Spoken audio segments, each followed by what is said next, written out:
अस्सलाम वालेकुम। उम्मीद है आप लोग सब खैरियत से होंगे। अगले सेशन के साथ फिर हाज़िर हूँ मैं आपके सामने। हमारा जो कल लास्ट हमने जो बात ख़त्म की थी वो सर सैयद अहमद ख़ान का ज़िक्र चल रहा था और उनके मैंने कुछ आपको मज़हबी ख़यालात से आगाह किया था। उसके अलावा क्या उनकी कोशिशें, काविशें रहीं तालीम के हवाले से, वो मैंने आपके सामने पीछे तक ज़िक्र की थी। यहाँ पर एक चीज़ को थोड़ा-सा जानना या वाज़ेह करना ज़रूरी है कि हमारा जो कोर्स होता है वो बुनियादी तौर पर जिन चीज़ों के साथ खड़ा होता है उसी को हमने ज़्यादा फ़ोकस करना होता है। तो हमारे सामने ज़्यादातर जो पेपर वग़ैरह में सवालात आते हैं वो ये आता है कि सर सैयद की तालीमी कोशिशें या अलीगढ़ मूवमेंट क्या थी, अलीगढ़ तहरीक क्या थी, स्कूल, कॉलेज, यूनिवर्सिटीज़ के जो उन्होंने क़याम अमल में लाया उसके हवाले से ज़्यादा तफ़सीली बातचीत आती है। मज़हबी एंगल उनका बहुत ही कम डिस्कस होता है या नहीं किया जाता है। ये मैं इसलिए सिर्फ़ ज़िक्र करता हूँ ताकि आपके सामने तारीख़ के पहलू सामने आना ज़रूरी है, क्योंकि अगर तारीख़ का पहलू वो आपके सामने नहीं होगा तो फिर आप कन्फ्यूज़ रहेंगे कि ये पाकिस्तान में जो इस किस्म के बाद में पाकिस्तान बनने के बाद जो मसाइल आए, उसकी वजूहात क्या थी कि ये 2 अलग-अलग इतने मुख्तलिफ़ नौ ख़यालात के लोग कैसे थे। एक इंतहाई मज़हबी तबका है जो कि मस्जिद मदरसों से ताल्लुक़ रखता है और एक स्कूल, कॉलेज, यूनिवर्सिटियों का तबका है। तो इतना फ़र्क क्या था? तो उसलिए मैंने वो आपके सामने बहुत ज़्यादा डिटेल में जाके सारी चीज़ें उसकी वजाहत की थी। तो सर सैयद अहमद ख़ान का जो मैंने आपसे बता दिया था कि वो जो उनकी तालीमी कोशिशें थी वो जारी रहीं। साथ ही साथ मैंने आपसे लास्ट में ज़िक्र किया था कि वो सियासत के बड़े मुखालिफ हैं और उनकी ख़्वाहिश ये थी कि लोग सियासत की तरफ ना जाएँ। तो यहाँ पर एक चीज़ थोड़ा-सा और ज़्यादा वाज़ेह समझना ज़रूरी है। इससे पहले तारीख़ में यूरोप और बरतानिया की दुनिया पर इक़्तिदार में आ जाने के इससे पहले दुनिया में डेमोक्रेसी का कोई सिस्टम नहीं है। डेमोक्रेसी कोई निज़ाम की सूरत में मौजूद नहीं था। सब जगह पे तकरीबन बादशाहत थी, इस्लाम में खिलाफत थी या आपके जैसे अगर छोटे पैमाने पे चले जाएँ तो रियासतों के वाली हुक्मरान होते थे। वो अपनी रियासत के ज़िम्मेदार होते थे, अगर कोई लड़ता था तो रियासत लड़ दी, उसके साथ मदद चाहिए या उन्होंने जो फ़ैसला रियासत के वाली ने कर दिया या गाँव के सरदार ने या वडेरे ने जागीरदार ने, तो इस तरह का एक दुनिया में पूरा निज़ाम था। ये पूरा का पूरा निज़ाम भी आके बरतानिया ने यहाँ से ख़त्म किया। और ज़ाहिर-सी बात है जब आप ख़त्म करेंगे तो ऐसा नहीं होता कि कोई गैप में छोड़ दिया जाता है उसको स्पेस में तो नहीं छोड़ा जाएगा ना कि आपने खाली छोड़ दिया।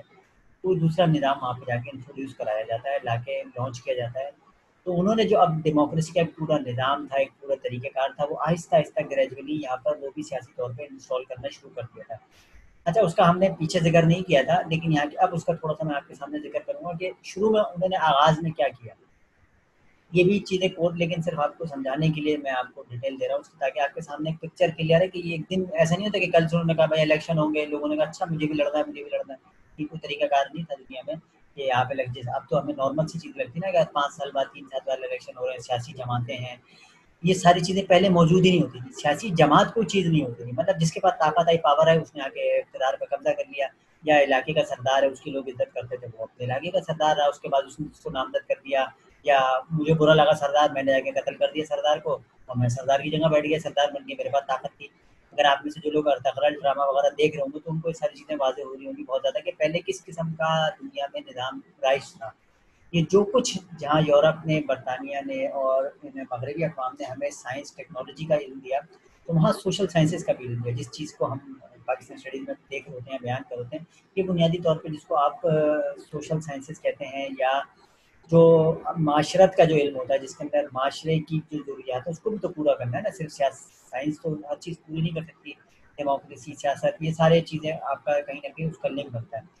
तो इसका भी ट्रेस करते हैं तो जाके ये यूरोप के साथ और फिर यूरोप से बहुत पहले जाके ये यूनान के साथ इसका सिलसिला शुरू होता है, लेकिन डिटेल में भी नहीं जाएँगे क्योंकि वो भी हमारा हिस्सा नहीं है, लेकिन सिर्फ़ बताने के लिए आपको बता रहा था, जिसको थोड़ा बहुत शौक होगा तो वो कहीं जाके देख सकता है। इस पूरे निज़ाम की बुनियाद जो है जब उन्होंने रख रहे थे तो साथ ही साथ पैरेलल जो है वो उनकी भी तब्दीली आई थी। जिस तरह से मैंने आपसे ज़िक्र किया था कि वहाँ ईसाइयत और बादशाहत दोनों साथ-साथ चलती थी। जब ईसाइयत खुशी को तो बादशाहत का भी सत्यानाश हो गया। अब जो उनकी मलका आखिरी रह गई है वो बेचारी मतलब सिवाय टाइम पास करने के अलावा वहाँ पे कुछ नहीं करती हैं। तो उनके बाकी जो अभी हेनरी और उम्र खान में दूसरी जिसकी शादी हुई थी मेग्ना की, तो वो तो उन्होंने अपनी बादशाहत ही छोड़ के वो चलो भाग गए। उन्होंने कहा हमें अमेरिका या कनाडा सेटल हो गए। तो उन्होंने कहा अब हमें वो प्रोटोकॉल्स भी नहीं चाहिए जो बादशाहत के होते हैं, वो हम उससे ज़िंदगी हम आज़ादी की ज़िंदगी चाहते हैं।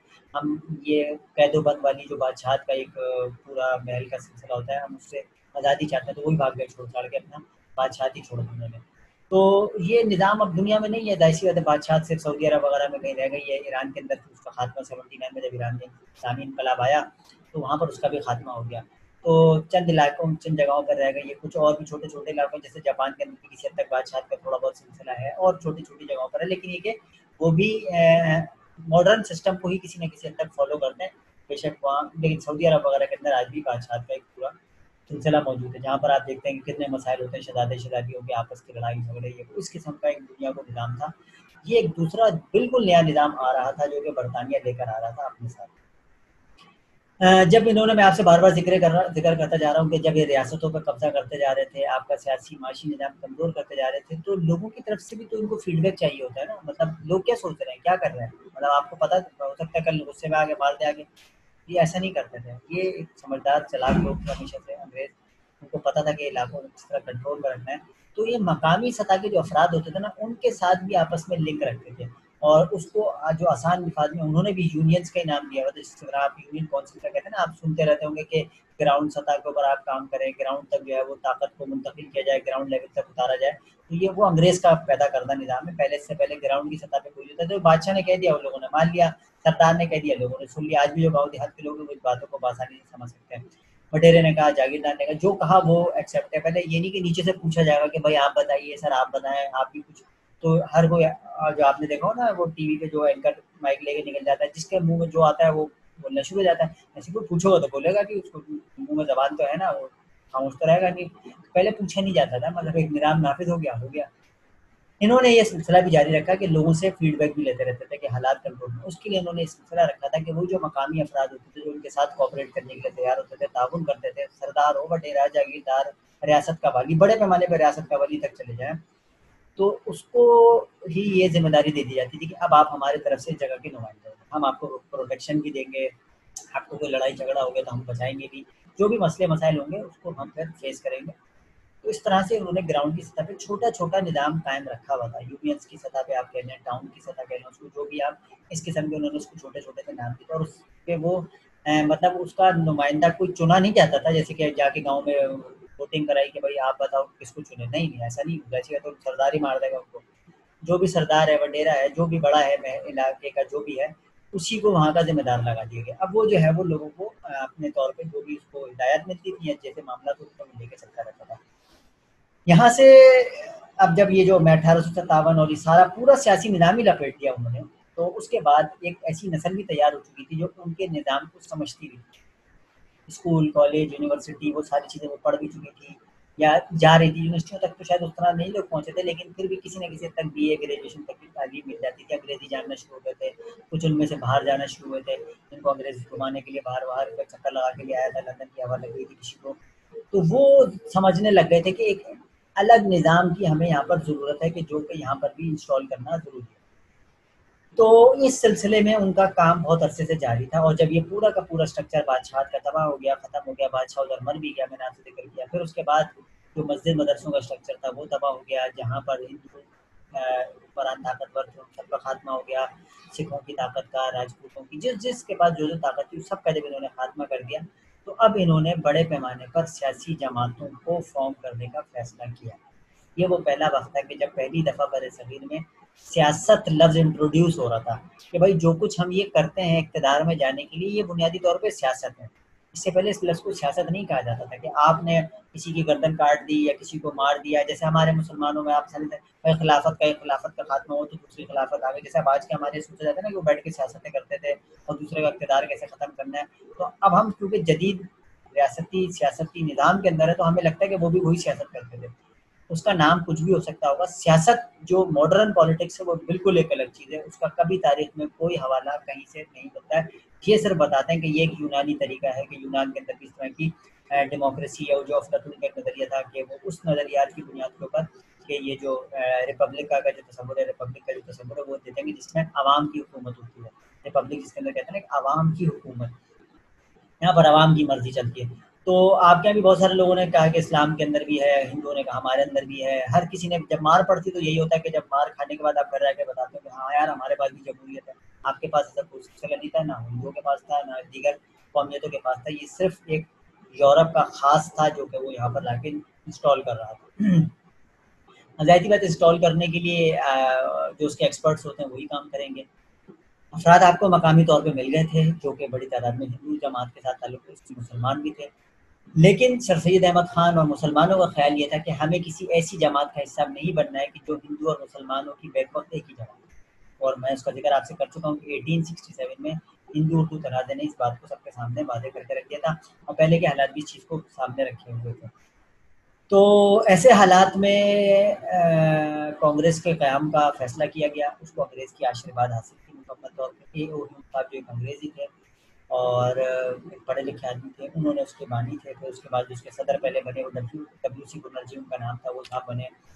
तो इस तरह से एक सियासी जमात का फॉर्म किया गया, जिसको बताया गया। अब आप इसको थोड़ा-सा टेक्निकली चीज़ों को समझिएगा कि किस तरह से, कि पहले तो आपको मसला था, आप गए बादशाह के दरबार में गए, वज़ीर से कहा, वज़ीर ने जो भी कहा, पैसे-वैसे लिया, कोई तावीज़ वो क्या होता है अशर्फ़ी-वशर्फ़ी ली, जो भी करता होगा उस टाइम पे रिश्वत का सिलसिला होता होगा, नहीं भी होता होगा, या बादशाह कहीं गुज़र रहा है, उसके हाथी के नीचे आ गया, बादशाह सलामत मेरी बात सुन लें।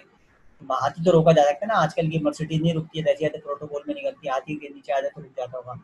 तो हाथी के सामने चले गए, जो भी करते होंगे जाके अपना मसला बयान करते हैं। मैंने कहा भाई अब ये तरीक़ाकार ख़त्म, वो पंचायतें, वो जिरगे, वो सिरगे, वो सब ख़त्म। अगर अब आपके मसले हैं, कोई आपको इश्यूज़ हैं, आपको नौकरी चाहिए, आपको अपने इलाकों में कुछ काम करने हैं, आपको कुछ और फैसिलिटीज़ चाहिए। ज़ाहिर-सी बात है उस टाइम पे गटर लाइनें तो नहीं बिछी हुई थी ना कि आप जाकर रोना शुरू कर दो यूनियन काउंसिल में कि भाई हमारी गटर लाइन ख़राब हो गई, पानी नहीं आ रहा, बिजली का मसला है। ये मसले तो नहीं थे, ज़ाहिर-सी बात है। स्कूल में दीवार गिर गई है, इसके सब के भी मसले नहीं थे, स्कूल भी नहीं थे। सब चीज़ें डेवलप हो रही थी, कुछ भी मौजूद नहीं है, सब डेवलप होना है और होगा।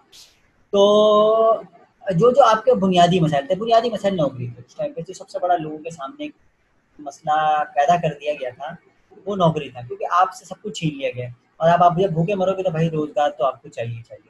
तो उन्होंने आपको बताया कि भाई देखो अब तरीक़ाकार ये होगा, तुम्हें नौकरी चाहिए, तुम्हें जो भी मसला है, तुम्हारा एक ग्रुप है, वफ़्द है, तुम्हारे एक लोगों की तादाद है, बड़ी अक्सरियत है, तुम में से तुम लोग अपने चंद लोगों को मुंतखब करो और वो लोग आके हमसे बताएँ, हमें आगे बताएँ, वाइसराय जो होगा हिंदुस्तान का, जो भी मलिका बरतानिया के तहत यहाँ पर हुक्मरान होगा। तो इससे पहले तो कंपनी थी, लेकिन कंपनी का इक़्तिदार 1857 में ख़त्म हो रहा है, हो चुका है।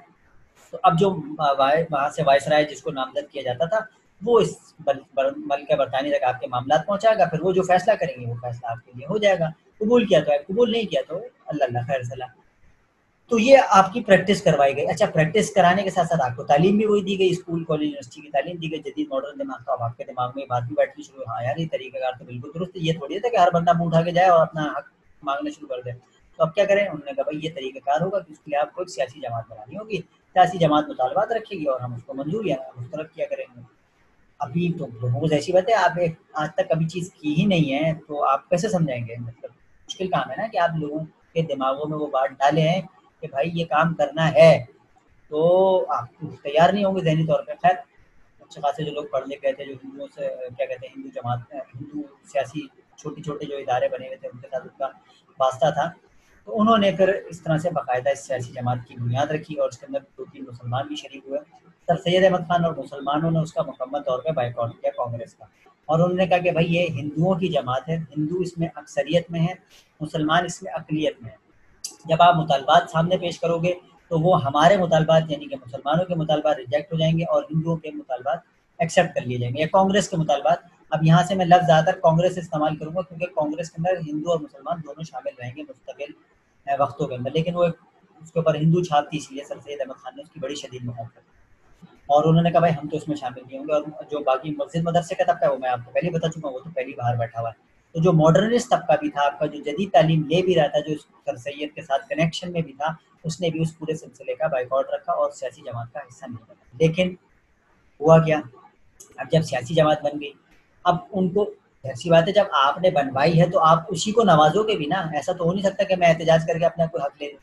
तो एहतिजाज तो होता ही नहीं था पहले, बल्कि दुनिया में एहतिजाज का कोई नामो-निशान नहीं था। एहतिजाज ये होता था कि अगर मुझे आप बुरे लगे तो मैंने आपको मार दिया जाके, या मैं बुरा लग रहा हूँ, आपने मुझे मार दिया, तो एहतिजाज खत्म हो गया।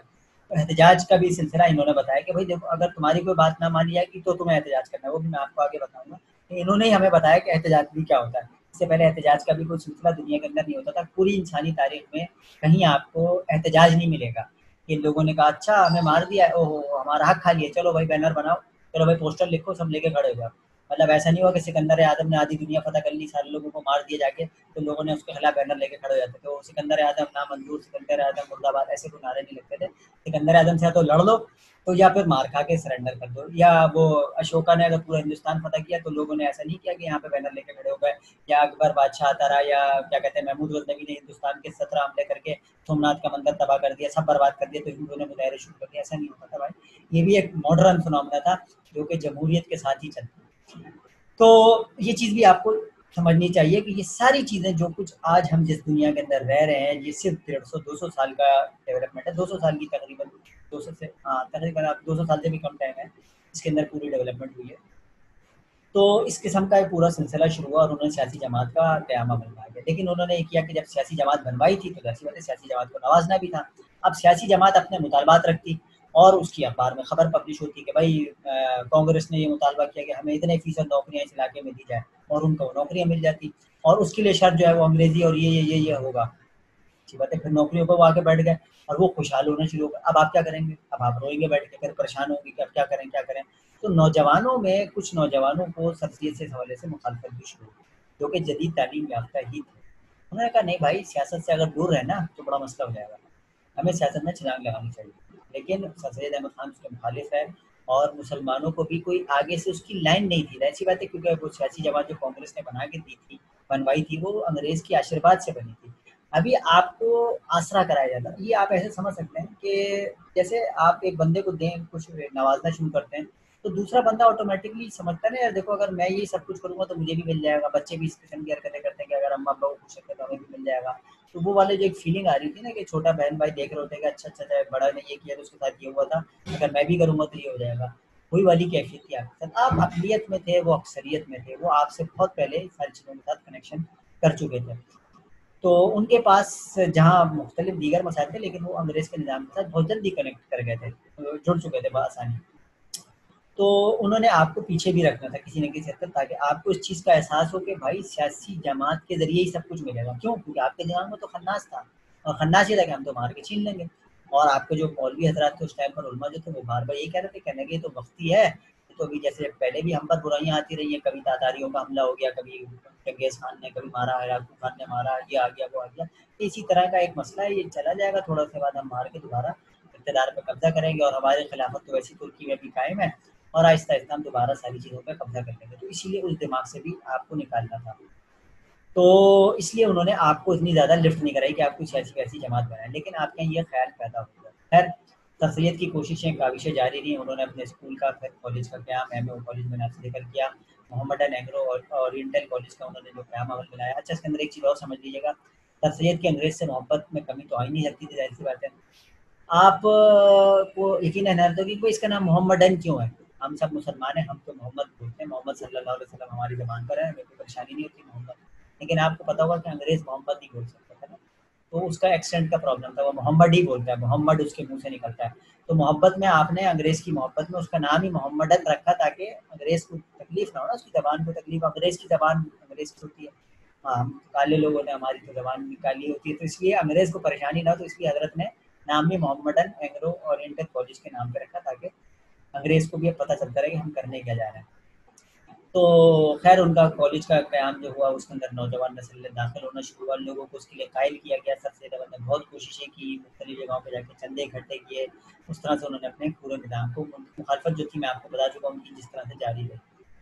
दूसरी तरफ साथ ही साथ मैंने आपको बता दिया था कि पैरेलल मज़हबी निज़ाम भी खड़ा हो चुका है। मदरसे खुल चुके हैं, पहली दफ़ा बरसग़ीर की तारीख़ में एक मॉडर्न स्टाइल के मदरसे। मॉडर्न स्टाइल से मुराद कि इससे पहले बाकायदा मदरसों का कोई ऐसा निज़ाम प्रॉपर जिस तरह से जदीद निज़ाम आप देखते हैं, उस तरीके का नहीं होता था। क्योंकि वो बादशाहत के मातहत होते थे, और बादशाहती करती थी, एक ज़मीन वक़्फ़ कर दी बादशाह ने, उसके ऊपर उनको उगाओ, खाओ, जानवर पालो, जो करना है करो, अपने खर्चे पूरे करो, सारा सिलसिला ख़त्म। तुम्हारा हमारा मसला नहीं, सारी ज़मीन ही छीन लिया अब अंग्रेज़ ने, अब क्या करोगे भाई? तो अब आप जाओगे चंदों के ऊपर, ज़कात, सदक़ात के ऊपर। तो फिर उलमा ने अपने दीन के अंदर से रास्ता निकाला कि भई अगर हम ज़कात लें, सदक़ात लें, तो उसके ज़रिए फिर हम अपने मदरसे चलाएँगे। तो उसी वजह से आज तक जो है वो आपके मस्जिद मदरसे उन्हीं पैसों से या उन्हीं लोगों की मदद से चलते हुए हैं, क्योंकि उनको पता था अब से रियासत और सरकार मदद नहीं करेगी, क्योंकि रियासत अब आपकी नहीं रही है। उससे पहले 1000 साल से रियासत आपकी होती थी। कोई भी हुक्मरान हो, उसके लिए ये मैटर नहीं, वो मज़हबी हो, ना हो, काहिल हो, जाहिल हो, जो भी हो, लेकिन मस्जिद मदरसे को ज़मीन जो मिली वो उस पे काम करता रहता है। या वक़्फ़ लफ़्ज़ सुनते हैं ना कि वक़्फ़ कर दी गई है, वक्फ-शुदा ज़मीन है मस्जिद मदरसे के लिए, तो ये वो बुनियादी तौर पे उसका कॉन्सेप्ट वहाँ से निकल कर आता है। बाद में हमारी रियासतों ने उसको किसी हद तक एक्सेप्ट किया हुआ, लेकिन कब तक ये अल्लाह जानता है। खैर, तो ये वो उसका एक पीछे थोड़ा-सा सियासी बैकग्राउंड समझने के लिए ज़रूरी है कि इस तरह से आपको उन्होंने सियासत के अंदर धकेलना शुरू किया। आप भी पॉलिटिक्स को समझना शुरू करें। आप भी सियासी तरीकों से, जमहूरी तरीकों से वोट लेकर लोगों की मर्ज़ी से इक़्तिदार पे आए।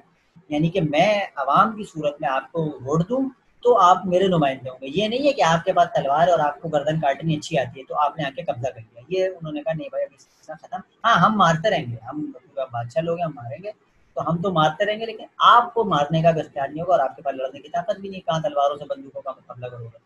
तो इसलिए आपका निज़ाम ख़त्म और उनका निज़ाम इंस्टॉल हो गया। खैर ये सारा सिलसिला चलता रहा, सर सैयद की जो कोशिशें थी वो जारी रहीं और फिर आखिर 1889 के अंदर 1898 के अंदर जाते-जाते सर सैयद अहमद खान अब दुनिया से कूच कर गए और सर सैयद अहमद खान का जब इंतकाल हुआ है, तो क्या कहते हैं, सर सैयद खान से के टाइम तक जो है वो उस टाइम तक कोई सियासी जमात मुसलमानों की मौजूद नहीं थी। लेकिन एक नौजवान नस्ल पूरी की पूरी 2 नस्लें एक तरह से तकरीबन जो कि स्कूल और कॉलेज के साथ कनेक्शन हो चुका था, वो जो है वो सर सैयद अहमद खान के दौर में तैयार हो चुकी थी। और वो बाहर भी जाना शुरू हो गए थे उसके अंदर, जैसे कि आप बार-बार सुनते रहते हैं कि इसी पूरे अरसे के दौरान 1876 के अंदर आपको पता है कि क्या कहते हैं उनकी पैदाइश होती है कायद-ए-आज़म की और फिर उसके बाद 78 के अंदर 1878 के अंदर अल्लामा इक़बाल की पैदाइश है। तो इस किस्म के जो बड़े-बड़े अफ़राद थे वो फिर आपके इस दौर में ही पैदा हो गए थे या होने शुरू हो गए थे और ये वही तमाम अफ़राद थे कि जो जदीद तालीम हासिल कर रहे थे, स्कूल कॉलेज के निज़ाम की तालीम हासिल कर रहे थे जो कि अंग्रेज़ का निज़ाम था। तो जो आप बार-बार सुनते हैं ना कि वो उन्होंने मैट्रिक किया, फिर यहाँ से तालीम हासिल करी सिंध मदरसतुल इस्लाम और फिर आला तालीम हासिल करने के लिए लंदन रवाना हो गए। तो आला तालीम यही होती थी जो कि अंग्रेज़ उस टाइम पे देना और दिलवाना चाहता था, ताकि एक ऐसी नस्ल तैयार हो कि जो जिससे बात तो हो। मौलवी तो बात ही नहीं कर रहे थे, उन्होंने कहा हम तो आपकी सुन ही नहीं रहे, हमें आपसे बात ही नहीं करनी है। तो उन्होंने कहा भाई एक ऐसी नस्ल तैयार करो जो हमसे बात तो करे कम से कम, सबको आगे पीछे अंडरस्टैंडिंग कर सकें। तो ये वो नस्ल तैयार हो रही थी स्कूल, कॉलेज, यूनिवर्सिटी से। खैर सर सैयद अहमद खान का इंतकाल हो जाता है, इकबाल और जिन्ना इस दौर में पैदा हो चुके हैं, इनका तो खैर आगे से ज़िक्र आएगा, अभी उनका ज़िक्र करने की ज़रूरत नहीं है। इन्हीं हालात और वाक़यात के अंदर आप समझ सकते हैं बआसानी के मुसलमान एक तरफ शदीद पसमानदा होते जा रहे हैं, रोज़गार ख़त्म, नौकरियाँ जा चुकी हैं, ज़मीनें जा चुकी हैं, रियासतें तबाह हो चुकी हैं और दूसरी तरफ मदरसों का पूरा स्ट्रक्चर है वो अपने आप को उसी हाल में खुश रखे हुए जिस हाल में वो पहले खुश थे। उन्होंने अपना जो तरीक़ेकार था, ऐसी बात है कोई कोई ऐसे खर्चे तो थे नहीं ना कि बिजली, पानी, इंटरनेट के, मोबाइल की फ़ीसें, खाने-पीने के वो उनका सारा सिलसिला दोबारा से उन्होंने बहाल कर लिया और मदरसों की सूरत में रहे। अंग्रेज़ से वफ़ादारी का उन्होंने किसी हद तक ये कह दिया था कि भाई हम आपके खिलाफ अब कोई कार्रवाई नहीं करेंगे, लेकिन उन्होंने अपने दीन को जो पूरा महफूज़ करने का सिलसिला था कि दीनी तालीम महफूज़ रहे, कि लोग हुफ़ाज़ तैयार होते रहें, आलिम तैयार होते रहें, दीन का जो मुंतक़िली है वो जारी और सारी रहे, हम ये काम करते रहेंगे। और दूसरी तरफ वो जदीद बच्चे भी पैदा हो रहे थे कि जो कि स्कूल, कॉलेज जिसमें सर सैयद अहमद खान के बाद इकबाल, जिन्ना और जो पूरी खेप है जो पाकिस्तान मूवमेंट को आगे लेके चलेगी, वो नस्ल भी इसी दौर में पैदा होती जा रही है या हो गई। तो ये दोनों पैरेलल निज़ाम चलते जा रहे हैं। इसमें मुसलमानों को मार पड़ती जा रही है, बेचारे पीछे हटते जा रहे हैं। अब मुसलमानों को भी इस चीज़ की तशवीश शुरू हो गई थी कि भाई अब हमारे पास भी कोई सियासी ताकत होनी चाहिए। क्योंकि अब ज़ाहिर-सी बात है, वो तो मदरसे वाले तो बाहर बैठे हुए हैं, जो ये पढ़ लिख के आ रहे थे, जो बाहर से पढ़-पढ़ के आते जा रहे थे या जदीद तालीम ले रहे थे, उन्होंने कहा कि भाई उनको सब कुछ क्यों मिलता है? क्योंकि उनके पास सियासी जमात है। हम पढ़ भी लिए, हमने बीए भी किया है, हमने बीकॉम भी किया है, हम एमए भी कर लिया है, हमने बाहर से एलएलबी की डिग्री भी लेकर आ गए लंदन, अमेरिका तो नहीं, लंदन से डिग्री लेकर आ गए। अब हमें क्या करना है? तो उन्होंने कहा भाई अब कुछ नौजवान या कुछ जो रियासतों के बादशाह हैं, उनके साथ जिनके ताल्लुकात अच्छे थे, तो उनको भी अंग्रेज़ ने लाइन करानी शुरू की, भाई आप भी सियासी जमात बनाओ। आप भी सियासी जमात बनाओ तो आपके साथ आसानी का मामला हो जाएगा। तो इस पर फिर मुस्लिम लीग का जो क़याम अमल में आना था वो सिलसिला शुरू। तो मुसलमान नौजवान जो ग्रोह जमा होते जा रहे थे मुख्तलिफ, तो उन्होंने फिर इस हवाले से सोचना शुरू किया कि अब हमें किसी सियासी जमात पर बुनियाद रखनी है। अच्छा इसी पूरे क्या कहते हैं, ये जो आपकी पूरी 19वीं सदी थी इसका इसमें इख्तिताम हो जाता है और 20वीं सदी का आगाज़ हो जाता है कि 1901 के अंदर से आप अगर उसको स्टार्ट कर लेते हैं 1900, तो अब इस सदी के अंदर और तेज़ी से बहुत डेवलपमेंट होनी है और आपको पता है कि यही 1947 में जाके आपके तकरीबन 50 साल बाद पाकिस्तान ने बनना है। तो इस पूरे अरसे के दौरान जो मेरे ख़्याल में सर सैयद के हवाले से मैं ये सारी जो चीज़ें थी वो आपके सामने क्लियर कर चुका हूँ। अगर कोई चीज़ और थोड़ी-सी दिमाग में आ गई तो फिर मैं आगे कहीं ज़िक्र आगे तो कर दूँगा। लेकिन आपको बस ये याद रखना है कि सर सैयद का मज़हबी और उनका जो वो तालीमी काम जो था उसमें क्या-क्या फ़र्क था और उन्होंने बुनियादी तौर पे जिस चीज़ को फ़ोकस किया हुआ था उसमें वो आपका तालीमी और उनका पूरा निज़ाम था कि जो अलीगढ़ मूवमेंट कहलाती है, वो उनकी मजहबी तालीमात को हटाकर उनकी तमाम की तमाम एजुकेशनल मूवमेंट के, जिसके अंदर साइंटिफिक सोसाइटियाँ हो, रिसाले निकालना हो, तहज़ीबुल अखलाक हो या असबाब बगावत हिंद, जो भी सारे उनके काम थे, वो सारे के सारे उसी नौइयत के साथ कनेक्शन था। तो उसके बाद फिर मुसलमानों के पास नौजवान नस्ल तैयार हो रही थी जो कि जदीद तालीम याफ्ता थी। अंग्रेज़ की भी अब ख्वाहिश ये थी कि अब मुसलमानों की कोई सियासी जमात भी हो जाए, किसी न किसी तरह इनके पास भी कोई सियासी जमात का कोई कॉन्सेप्ट निकल कर आए। सियासी जमात बनाने के हवाले से बातचीत चलती रहती थी, लेकिन कोई हतमी फैसला नहीं होता था। मुसलमानों के लोग ग्रोह जमा होते थे, क्योंकि उस टाइम पे ज़ाहिर सी बात है रियासतें मौजूद थी, रियासतों के हुक्मरान सपोर्ट करते थे। जैसे कि मिसाल के तौर पर हैदराबाद की रियासत है, बहुत बड़ी रियासत थी, बहुत मालदार रियासत थी। उनके यहाँ या ढाका, बंगाल और ढाका जिनको आप क्या कहते हैं, वो बंगाल के जो हुक्मरान थे वो, और दीगर इस तरह मुख्तलिफ जगहों पे जहाँ-जहाँ मुसलमानों के पास ताकत मौजूद थी, तो वो जो थे वो इस पूरे सिलसिले को लेके लीड करते थे और वो नौजवानों को जमा करते थे, उनके इजलास होते थे और इस हवाले से बातचीत होती रहती थी कि भाई आइंदा मुस्तकबिल में क्या किया जाए। इसी दौरान एक बहुत बड़ा वाक़या हो गया जिसने मुसलमानों को और ज़्यादा इस चीज़ पर मजबूर कर दिया कि अब आपको अपनी सियासी जमात बना लेनी है। वो ये हुआ कि 1905 का सन याद रखिएगा आप लोग। 1905 के अंदर मुसलमानों का एक बहुत बड़ा मुतालबा था, वो ये था कि बंगाल का, मैंने आपसे पहले भी ज़िक्र किया था कि बंगाल का एक इलाका मशरिकी, जहाँ पर मुसलमानों की तादाद बहुत ज़्यादा थी, और उत्तर मगरबी बंगाल, जहाँ पर क्या कहते हैं हिंदुओं की तादाद ज़्यादा थी। एक मशरिकी बंगाल है और एक मगरबी बंगाल है। तो इन दोनों बंगाल के साथ इशूज़ ये था कि आबादी बहुत थी, बहुत बड़ी आबादी थी, बहुत मसाइल वाली आबादी थी, और आपस में इनके इख्तिलाफ बहुत ज़्यादा थे। एक तरफ हिंदू हैं, दूसरी तरफ मुसलमान। तो मुसलमानों का मुतालबा ये था कि भाई इसको एडमिनिस्ट्रेटिवली आप अलहदा कर दें, तोड़ दें। बंगाल इतना बड़ा खित्ता है, आप इसको तोड़ दें, जो मुसलमान है वहाँ पर वो मुसलमान हो, यहाँ पर हिंदू हो वहाँ पर हिंदू हो। अच्छा, उसकी वजह क्या थी? उसकी वजह सिर्फ और सिर्फ ये थी कि जब वो आपस में मिला के देखते थे और फिर जब आबादी का तनासुब निकलता था तो हिंदू आबादी में ज़्यादा हो जाते थे। फिर जब नौकरियों का मामला आता था तो ज़ाहिर सी बात है कि वहाँ पर हिंदू मेजॉरिटी में होते थे, तो उनको नौकरियाँ मिल जाती थी। और उस टाइम पे कांग्रेस सियासी जमात के तौर पर भी मौजूद थी, 25 साल से ज़्यादा होने का वाला, उसको 25 साल 30 साल होने वाला है। तो वो अपने मुतालबात मनवा लेती। मुसलमानों के पास ना सियासी जमात थी, ना इतनी ताकत पावर में होते थे, पढ़े लिखे भी उस ज़माने से नहीं होते थे। तो रिजल्ट ये होता था कि नफ़रतें, लड़ाइयाँ, झगड़े, हंगामे शुरू हो जाते थे। तो मुसलमानों ने जो वाइसराय था उससे दरख्वास्त की कि भाई आप इसको जो है वो तोड़ दें और इसको अलग कर दिया जाए। तो वाइसराय के पास जो है मुसलमानों का जो वफ़्द मुलाकात के लिए गया, उन्होंने एक मुतालबा रखा। तो अंग्रेज़ भी एडमिनिस्ट्रेटिवली बहुत परेशान रहता था, क्योंकि हर वक़्त की लड़ाइयों से वैसे ही तो उसको अपनी फ़ौज का इस्तेमाल करना है। जब आप मुस्तकिल टेंशन में हैं तो किस तरह से रियासत के मामला को आगे लेके चलेंगे। तो उन्होंने ये किया कि 1905 में बिलाखिर बंगाल की तक़सीम का फ़ैसला कर दिया और बंगाल को तक़सीम कर दिया। ऐसी बात है, बंगाल की तक़सीम कोई मामूली काम नहीं था। मुसलमानों तो वो खुशियाँ मनाई, बकरे डलने शुरू हो गए, लो भाई हमारा तो मुतालबा पूरा हो गया। दूसरी तरफ हिंदुओं ने शदीद रिएक्शन दिया इसके ऊपर, और उन्होंने तो अंग्रेज़ों की तमाम चीज़ों का बायकॉट शुरू किया। अंग्रेज़ों की तालीम का बायकॉट शुरू किया, अंग्रेज़ों का जो बाहर से सामान आता था, जो कपड़ा, खाना-पीना, जो चीज़ें वो लेकर आना शुरू कर दिया, उसका बायकॉट शुरू कर दिया गया। उसके अलावा अंग्रेज़ों पर हमले शुरू हो गए हिंदुओं की तरफ से, कांग्रेस की तरफ से। कांग्रेस ने बड़ा टफ टाइम देना शुरू किया, और ये हुआ कि उन्होंने एहतजाज हर जगह, बायकॉट हर जगह, इस किस्म की जलाओ-घराओ के मामला शुरू हो गए। अब मुसलमानों को बड़ी और तशवीश हुई। उन्होंने कहा कि ये तो हमें कहते थे कि हम तो, कांग्रेस जो है वो तो हिंदू और मुसलमानों दोनों की जमात है, और जब ज़रा सा हमें फ़ायदा हासिल होना शुरू हुआ नौकरियों का, और जब कुछ हासिल होना शुरू हुआ तो इन्होंने हम पर हमले शुरू कर दिए, हमें मार रहे हैं, और अंग्रेज़ पर भी दबाव डाल रहे हैं कि इनका ये मुतालबा वापस लिया जाए। इस मामले को मद्देनज़र रखते हुए मुसलमानों को यकीन हो गया कि अब हम अगर नई सियासी जमात ना बनाएँ तो हम ख़त्म हो, और ये हमें जो है वो, ज़ाहिर-सी बात है, अक़लियत को ख़तरा यही होता है कि अक्सरियत उसको ख़त्म कर देगी। क्योंकि अक्सरियत अक्सरियत ये होती है, चाहे आप कुछ भी कर लें, उसके पास इतनी मेजॉरिटी होती है कि आप उसका मुकाबला नहीं कर सकते। इस बुनियाद पर 1906 में फिर ढाका के अंदर जो मुस्लिम लीग का एक इजलास हुआ, जिसका इजलास हो रहा था, जिसके इख्तिताम पर ये फैसला हुआ कि अब जो है वो एक सियासी जमात का क़याम अमल में लाया जाएगा, जिसका नाम मुस्लिम लीग, ऑल इंडिया मुस्लिम लीग रखा गया। इस हवाले से जो है वो क्या कहते हैं, जो वाइसराय थे उनसे भी मुलाकात हुई, वाइसराय ने उनको हरी झंडी दिखाई, क्योंकि वो भी ये चाहते थे।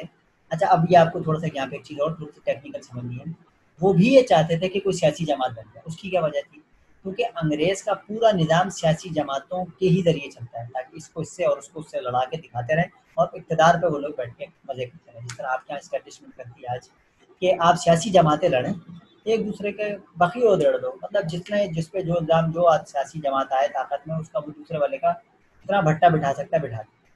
तो ये है वो, हम गुलाम है, ज़ाहिर सी बात है। तो हम आज तक अल्हम्दुलिल्लाह 100 साल बाद भी वही कर रहे हैं, कोई अनोखा काम नहीं कर रहे। जितने आपके अफलातून जितने भी टीवी पर होते हैं वो यही उसी गुलामी के सिलसिले को आगे बढ़ा रहे हैं, चाहे वो नवाज शरीफ हो, चाहे जरदारी हो, चाहे भुट्टो की सियासत हो, चाहे इससे पहले मजहबी सियासी जमातों की सियासत हो, या कि वो आपके इमरान खान साहब की सियासत हो। वो इस्टेब्लिशमेंट वही है जो कि बरतानिया की इस्टेब्लिशमेंट होती थी कभी, अब वो आपके चंद और इदारों के हाथ में, जिसके अंदर फौज है या दीगर और इदारे होते हैं, वो मिलकर आपकी सिस्टम के गेम बनाते और बिगाड़ते रहते हैं। खैर, तो उनकी भी ख्वाहिश थी कि एक दूसरी कुव्वत अगर खड़ी हो जाएगी मुसलमानों की सूरत में, तो हम आसानी से हिंदुओं को काउंटर करेंगे। उनको बोलेंगे देखो अगर हमने इनको ये दिया तो फिर तुम्हारे साथ ये होगा, तुम्हारे इनको दिया तो इनके साथ ये होगा। ये जो बच्चों को करते हैं बेवकूफ़ बनाने वाला जो सिलसिला होता है, इस तरीके से आपको उन्होंने एक सियासी जमात का गो हेड दिया कि ठीक है भाई जाओ तुम लोग भी सियासी जमात बनाओ। तो मुसलमानों ने उनके बिहाफ़ पर सरागा खान की सूरत में जाके मुलाकात करी, और जो है वो आपने एक सियासी जमात जिसको ऑल इंडिया मुस्लिम लीग के नाम से जाना जाता है, आपने सियासी जमात का क़याम अमल में लिया।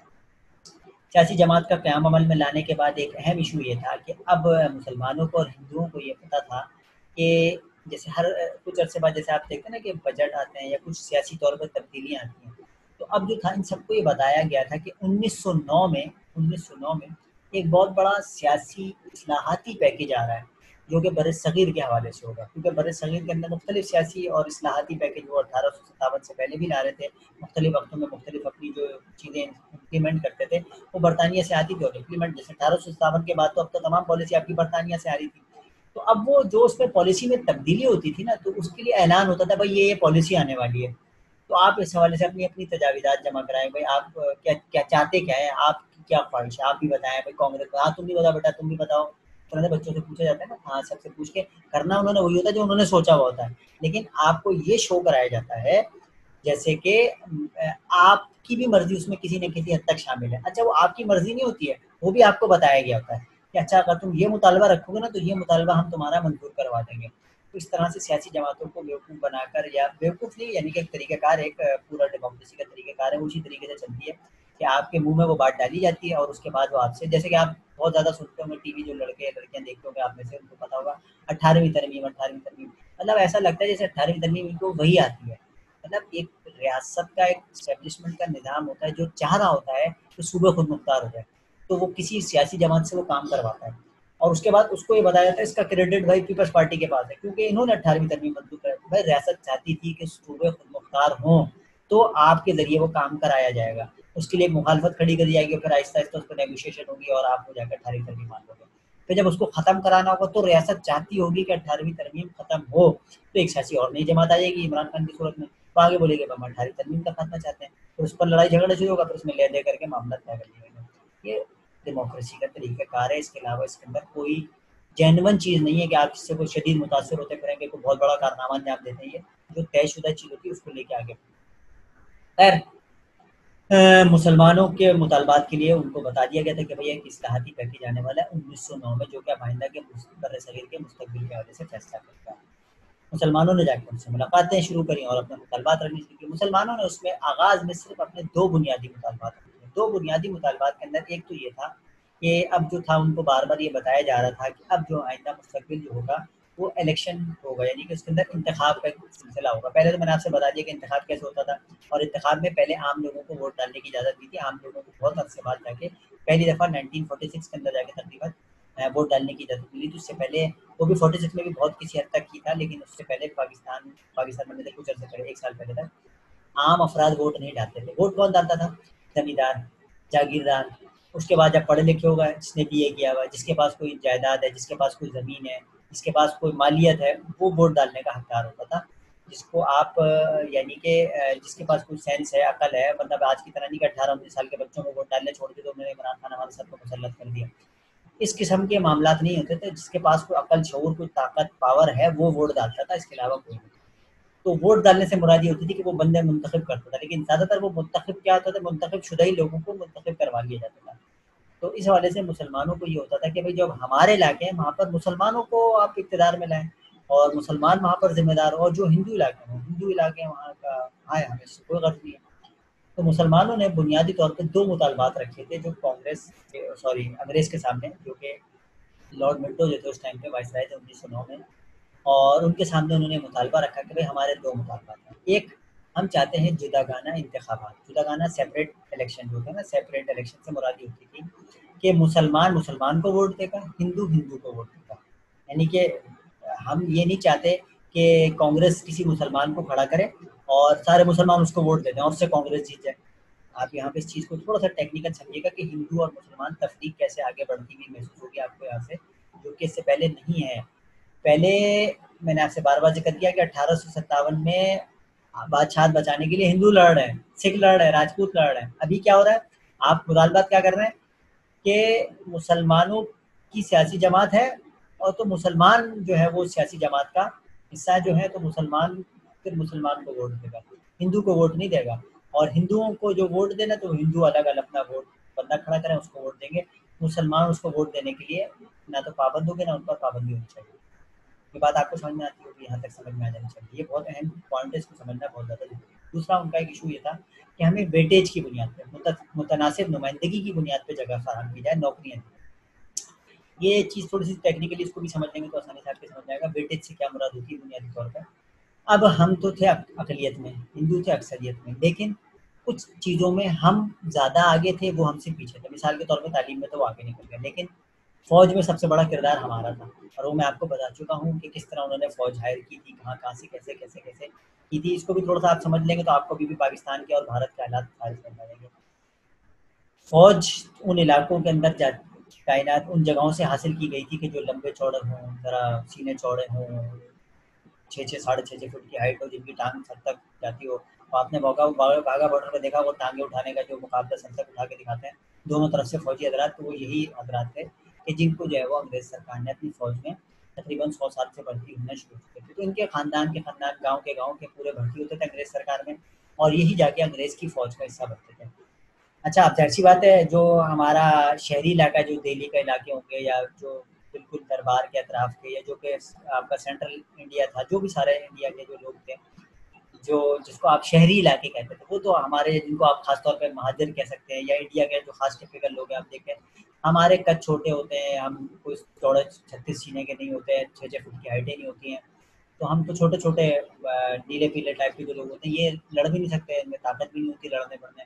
तो ये उन इलाकों से फ़ौजों को जमा करते थे जो लंबे-चौड़े, जैसे कि आपके पठानों के इलाके हैं, लंबे-चौड़े होते हैं, ताकतवर होते हैं। दूसरा आपके पंजाब के इलाकों, चाहे पंजाब हमारा हो, चाहे इंडिया की तरफ का, दोनों तरफ के सिख हज़रात होते थे, इनको फ़ौज के अंदर जगह दी जाती थी, लेकिन कम किसी हद तक क्योंकि वो सुनते नहीं थे। अच्छा, वो जो इलाके अंग्रेज़ को टफ़ टाइम देते रहे, ये हमेशा याद रखिएगा, उनको फ़ौज में भी कम ही हिस्सा था। जो टफ टाइम देते रहे, ज़ाहिर-सी बात है, जो लड़ रहा होगा तो फ़ौज में तो आगे भर्ती नहीं होता था ना। ये अभी आपको ऑटोमेटिकली समझ में आ जाएगी बात कि जो हमारे जो जो आप कहते हैं ना कि भाई फ़ौज में पंजाब का हिस्सा ज़्यादा क्यों है, फ़ौज में पंजाबी हैं या पंजाबी फ़ौज, इस किस्म की बातें आप लोग सुनते रहते हैं। उसके पीछे उसकी टेक्निकल वजूहात थी। टेक्निकल के अलावा ये कि उनके इलाकों के लोग नहीं लड़े, भाई पंजाब के लोग उस तरह से नहीं लड़े जिस तरह सिंध के लोग लड़े, जिस तरह बलूचिस्तान के लोग लड़े। सरहद में कुछ इलाकों में कबायली कबायली जो है वो अंग्रेज़ से लड़ते रहे, वो तो घुसते नहीं थे कबायली इलाकों में तो कबायली इलाकों के साथ उनके मसले थे, इसी तरह हिंदुस्तान के साथ भी था। वो तमाम कौमें थे, जैसे सिख हैं, राजपूत हैं, बहुत बढ़िया। खैर बाद में तो आ गए थे, फ़ौज में हिस्सा बनते गए। लेकिन जो अंग्रेज़ से लड़ा था वो फ़ौज का हिस्सा नहीं था।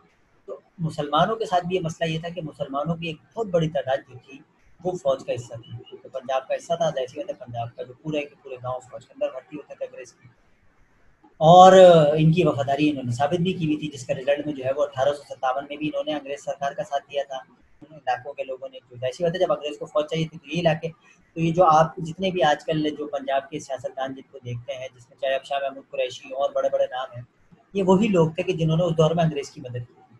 तो जब ये जो जागीरें और जो सारी ज़मीनें छीनी जाती थी, कब्ज़ा की जाती थी अंग्रेज़ सरकार, तो फिर वो अपने उन्हीं वफ़ादार लोगों को देती थी, जो कि उन्होंने उस दौर में उनकी मदद की थी। वो किसी भी इलाके को, चाहे सिंध में हो, बलूचिस्तान में हो, पंजाब में हो या हमारे इंडिया के अंदर हो। इंडिया की तरफ हम क्यों नहीं जाते, हमें अपने पाकिस्तान में रहना होता है। तो ये वही तमाम अफ़राद थे कि जिनको उस दौर में ज़मीनें, जागीरें, जायदादें दी गई थी कि अपने लोगों से जिन्होंने किसी न किसी हद तक, अगर आसान अल्फ़ाज़ में कहा जाए तो गद्दारी की थी या उनके साथ नहीं दिया था अपने लोगों का, और उसके मुकाबले में अंग्रेज़ सरकार का साथ दिया था। तो हमने जाके अपनी वफादारी नमक हलाली का सबूत ये देते हुए कहा कि भाई हम तो नमक हलाल हैं, हम तो फौज में इतना बड़ा किरदार अदा कर रहे हैं, हमें हमारी खिदमात के एवज हमारा हिस्सा ज़्यादा किया जाए, जिसको आप 1/3 मेजोरिटी कहते हैं ना, कि 1/3 एक तिहाई हिस्सा जो है वो हमें दिया जाए।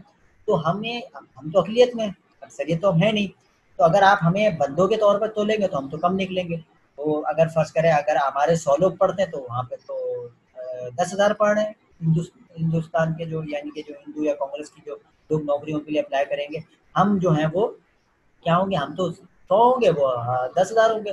तो 10,000 कामयाब होंगे या 100 कामयाब होंगे? अगर 100 में से 5 कामयाब होंगे तो वहाँ 10,000 में से तो 1,000 कामयाब हो जाएंगे, तो हमारा तो हक मारा जाएगा।